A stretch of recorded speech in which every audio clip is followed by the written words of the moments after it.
the forgotten light of civilization.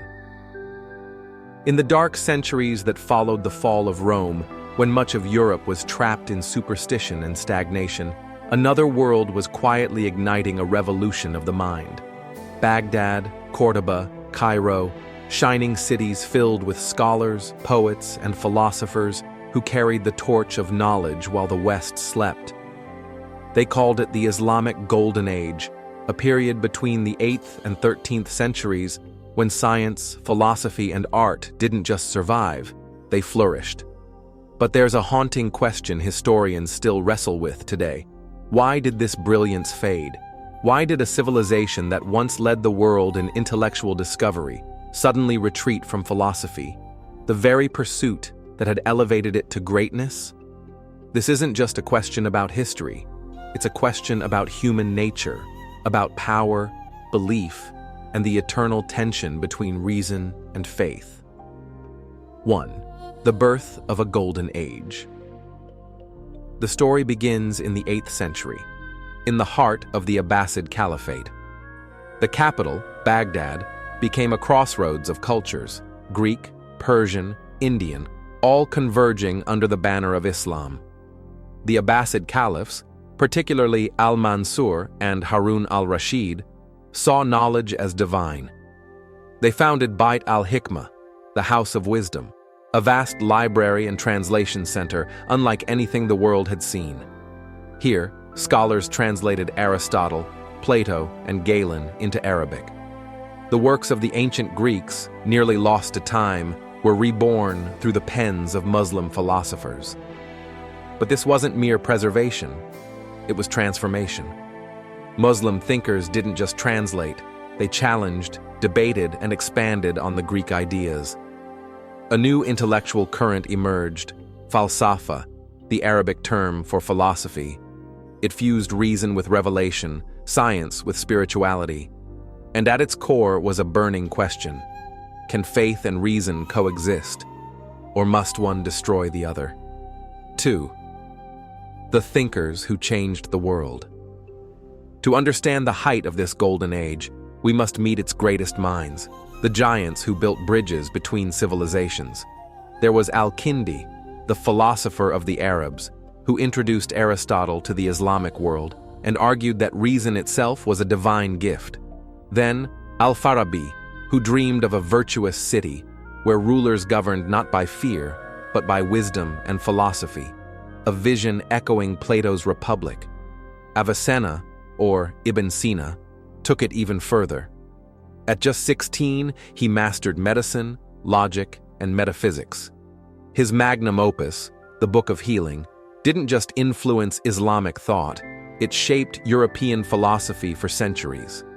Avicenna dared to ask, if God created everything, does that mean the universe had a beginning, or has it always existed eternally as part of divine reason?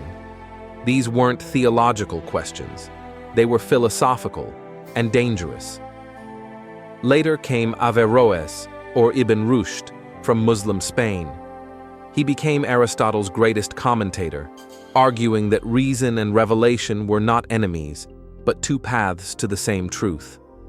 For Averroes, ignorance wasn't just an absence of knowledge, it was a moral failing. And yet, this belief, that human reason could approach divine truth, would soon spark a backlash powerful enough to end an entire civilization's golden era. 3. A civilization of science. Philosophy in the Islamic world didn't live in isolation. It fueled a scientific revolution centuries before the European Renaissance. Mathematicians like Al-Khwarizmi gave the world algebra, al-Jabr, a discipline that made modern science possible.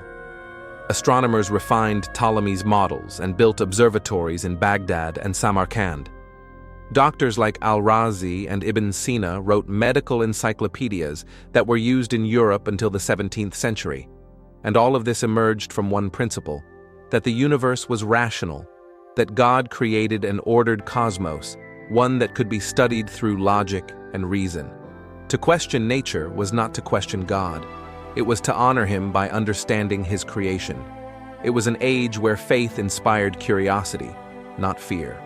But history teaches us that every light casts a shadow. 4. The turning point. When faith fought reason, the turning point came in the 11th century, with one man, Al-Ghazali.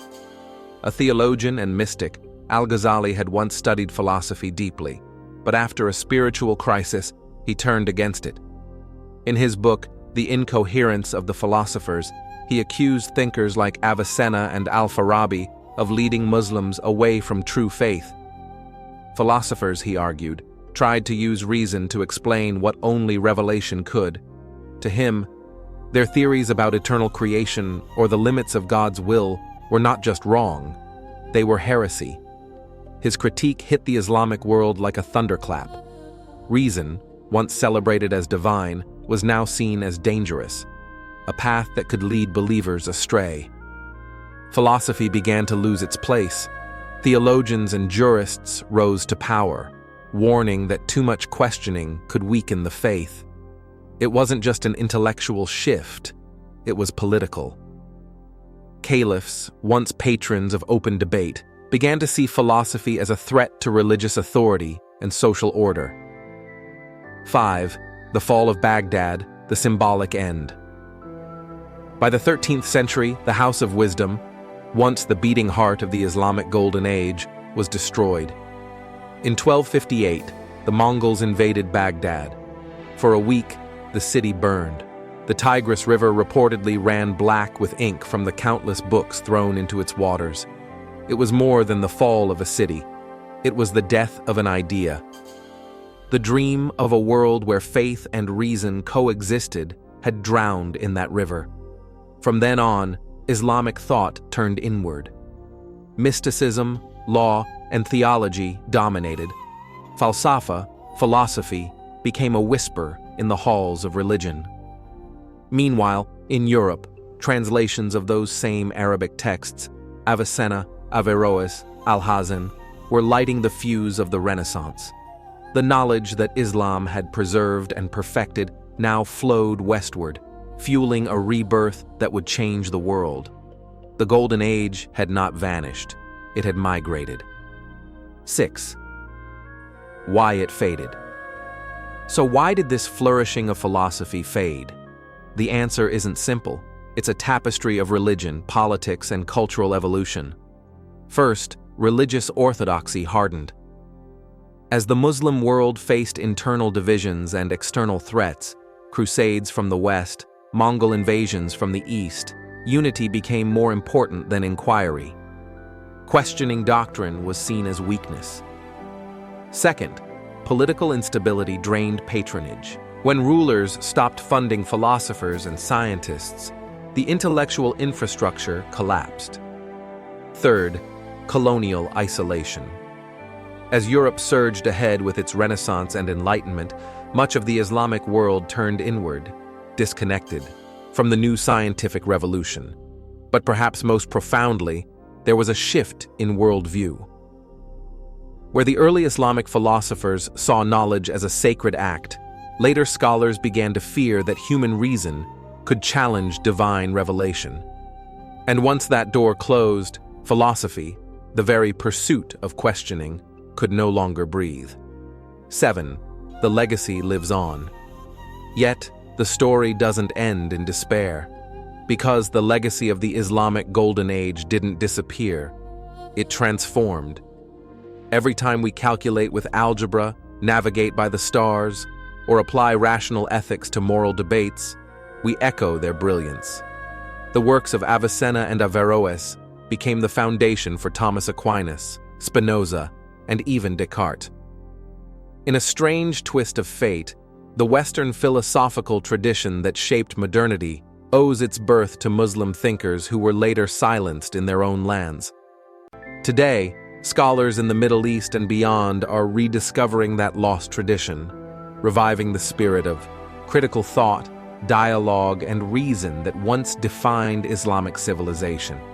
It's a reminder that philosophy isn't the property of any one faith or nation. It's a shared inheritance, the eternal flame of human curiosity. 8. The lesson for the modern world. So, What does this story mean for us today?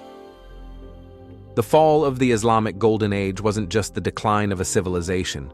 It was a warning about what happens when fear replaces inquiry, when certainty suffocates curiosity. Philosophy isn't dangerous because it questions faith. It's dangerous because it questions power. And history shows that when those in power, political or religious, fear open thought, darkness follows. But there's also hope. The Islamic Golden Age teaches us that faith and reason aren't enemies. They're two wings of the same bird. One lifts us toward moral truth, the other toward intellectual discovery. Without both, civilization cannot fly. The light that never died. Even today, as we debate science, belief, and the future of humanity, we're still walking the same path that Al-Kindi and Averroes once walked, asking, can we understand the world through both the heart and the mind? The Golden Age may have ended, but its spirit still whispers in every act of discovery, every moral question, every search for truth. Because the real mystery isn't why philosophy faded. It's how, despite everything, the light of reason never truly went out. It only waits for someone brave enough to seek it again. If you found this exploration insightful, give this video a like, share it with a friend, and subscribe to Timeless Questions channel for more deep dives into philosophy, history, and human nature. Because the questions may be ancient, but the wisdom is timeless.